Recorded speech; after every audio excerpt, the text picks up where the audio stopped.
Hello viewers, আসসালামু আলাইকুম। আশা করি সবাই ভালো আছেন।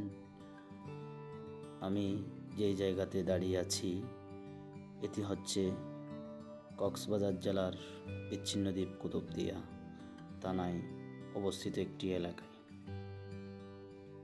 এটা একটি ফসলি জমি।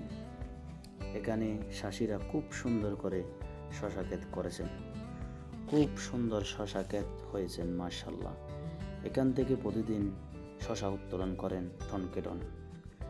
চাষিরা বিভিন্ন জায়গায় শশা রপ্তানি করেন, পাশাপাশি তরমুজ ক্ষেত করেন এবং বিভিন্ন এখানে পেকুয়া থানায়, চকরিয়া সিরিঙ্গা থানায়, মহেশখালী থানায়, বাঁশখালী থানায় এই শশাগুলো রপ্তানি করেন। খুব সুস্বাদু শশা। পাশাপাশি এখানে ধান ক্ষেত আছেন এবং পাশাপাশি চাষিরা এখন ওই আপনার তরমুজ ক্ষেতও করেছেন। খুব সুন্দর মাশাআল্লাহ তরমুজ ক্ষেত এখন।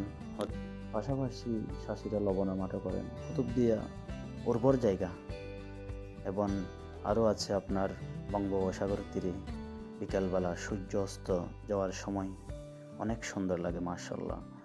যারা আপনার সেন্ট মার্টিনের পর্যটক প্রেমী আছেন আশা করি এখানে আসতে পারবেন ইনশাআল্লাহ। পর্যটক প্রেমীর জন্য এটি একটি খুব সুন্দর জায়গা হবে ইনশাআল্লাহ।